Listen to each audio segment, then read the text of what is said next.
On mène une offensive concernant l'aphasie pour le mois de mars et c'est un organisme que vous avez peut-être déjà croisé sur les plateformes pour se mobiliser pour la cause. Elle est d'ailleurs orthophoniste et chercheuse post-doctorale et membre du conseil d'administration d'Aphasie Québec, le réseau. Elle est avec nous pour peut-être nous en apprendre davantage justement sur ce que c'est aussi l'aphasie. C'est Mme Carole Anglade qui est avec nous. Bonjour. Bonjour, merci de m'écouter. Ça me fait bien plaisir. Merci de justement nous parler de cette cause. On pourra parler un petit peu plus loin de cette campagne, mais juste avant, j'aimerais peut-être préciser tout d'abord ce que c'est l'aphasie pour ceux qui nous écoutent.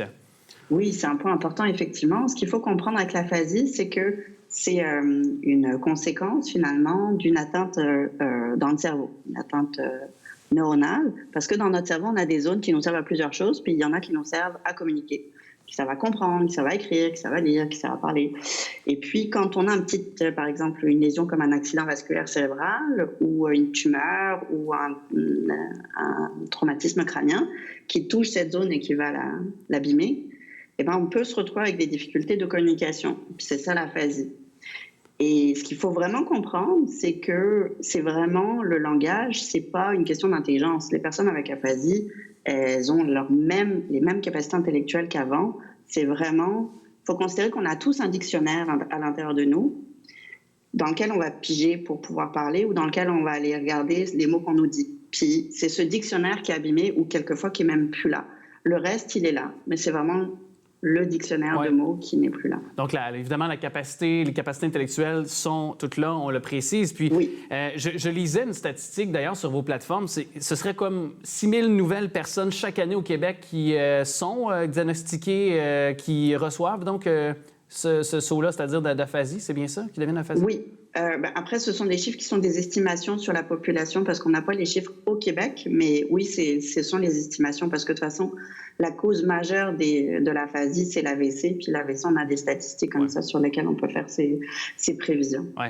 Et lorsqu'on devient aphasique, évidemment, notre réalité change au quotidien, mais j'imagine aussi pour les proches aussi qui doivent accompagner, aider ces gens qui sont atteints, donc ces personnes qui sont atteintes d'aphasie. Oui. Pour celles-ci aussi, c'est important de le préciser également. Là.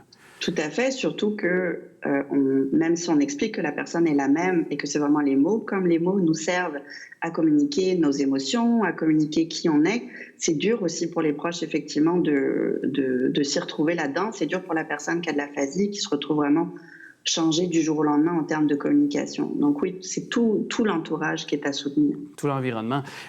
Vous avez jusqu'au 31 mars une campagne, donc mon deuxième premier mot qui est menée. Dites-moi quel est le but de cette démarche et comment vous la déployez là, durant ce mois de mars? En fait, ce qu'on veut, c'est vraiment l'objectif principal, c'est de faire connaître l'aphasie, mieux connaître l'aphasie. Pourquoi? Parce que, comme je vous l'expliquais, évidemment que les personnes qui vont parler de l'aphasie, ça ne va pas forcément être celles qui ont de l'aphasie parce que communiquer, c'est difficile. Ouais. Donc, c'est une cause qui est quand même sous-connue compte tenu du nombre de personnes qu'elle touche. On estime au Canada là, que ça serait 100 000 personnes qui seraient aphasiques, mais on n'en entend pas assez parler. Donc, ce qu'on veut, c'est marquer le coup tous les ans, de dire, puis mon premier mot, c'est vraiment ça, pour la plupart, il faut réapprendre à parler. Donc, on se souvient des premiers mots des enfants, mais là, c'est comme tout ce travail qu'il faut refaire. Donc, marquer le coup en expliquant, c'est ça le but, là, faire connaître l'aphasie, expliquer. Donc, merci de me laisser parler aujourd'hui pour ça, là, parce que c'est vraiment l'objectif. Et puis, faire une levée de fonds pour vraiment aider l'organisme Aphasie Québec, le réseau, à diffuser cette information-là et à soutenir la cause des personnes avec aphasie et leurs proches. Et j'imagine de pouvoir intervenir dans un quotidien avec celles-ci, d'améliorer leur qualité de vie. Est-ce que c'est de par des programmes d'orthophonie, de différents types de façons que les fonds vont être investis aussi? Alors, les programmes en orthophonie sont dans le domaine de la santé, donc qui fait sa part. Nous, Aphasie Québec, le réseau, on est un regroupement d'associations pour personnes aphasiques, donc des associations qui offrent des services. Puis on va avoir des ateliers de lecture, des ateliers d'expression orale, il va y avoir des ateliers d'art dramatique, par exemple, de réinsertion sociale aussi. Le but étant de faire en sorte que la communication continue, les interactions sociales continuent, parce que c'est vraiment très difficile.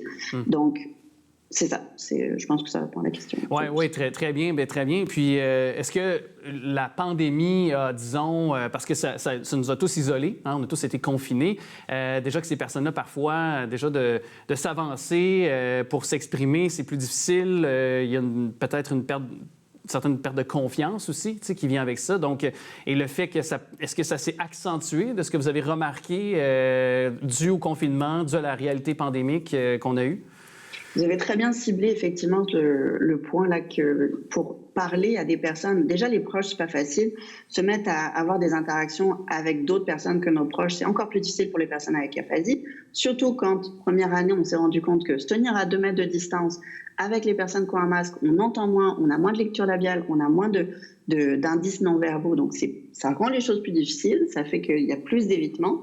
Puis là, la deuxième année de pandémie, ce qu'on se rend compte, c'est que finalement, ça s'est comme gangréné dans tout le système parce que de ces personnes-là, c'est devenu systémique ces impacts-là parce que ça va faire qu'à force de moins sortir, de s'isoler, il y en a qui ont donc évidemment moins parlé à des personnes et donc se sont trouvés à perdre des acquis qu'ils avaient eus depuis leur accident vasculaire cérébral, par exemple, pour ceux qui en ont eu. Ça, on ne s'attend pas à ça normalement. Quand on fait un AVC, on s'attend à progresser, éventuellement à un moment d'atteindre un plateau, mais pas à diminuer.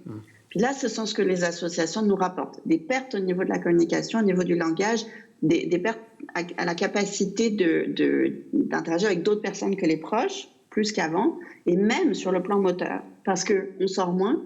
Et ce sont des personnes qui ont souvent des atteintes motrices, parce que AVC, même si ce n'est pas de l'aphasie, c'est souvent ce qu'on appelle la comorbidité, c'est associé. Puis là, le fait de moins sortir parce que moins d'activité sociale fait qu'ils perdent aussi au niveau moteur.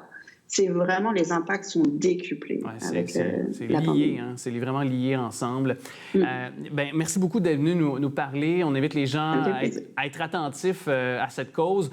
Et aussi, on va se quitter avec un passage de la vidéo que vous avez mis de l'avant pour la promotion de cette campagne « Mon deuxième premier mot », entre autres la journaliste, mais maintenant l'une des personnes en tête des communications du Canadien de Montréal, la bien connue Mme Chantal Maccabé, qui est une, entre autres, des personnes qui, justement, soutient cette cause. Je vous remercie beaucoup, Mme Anglade, de nous avoir parlé. Merci à vous. C'est avec grand plaisir que je suis à nouveau ambassadrice pour Aphasie Québec, le réseau. Pourquoi je le fais? D'abord pour mes amis, Jacques Demers et José Boudreau, que j'aime tant, mais aussi parce qu'Aphasie Québec a besoin de vous. La pandémie a causé beaucoup de tort. D'abord, en isolant les gens atteints d'aphasie. Le port du masque n'a pas aidé, les rencontres virtuelles. On note même un certain recul chez beaucoup de gens atteints d'aphasie. On a besoin de vous. C'est important. Aidez-nous.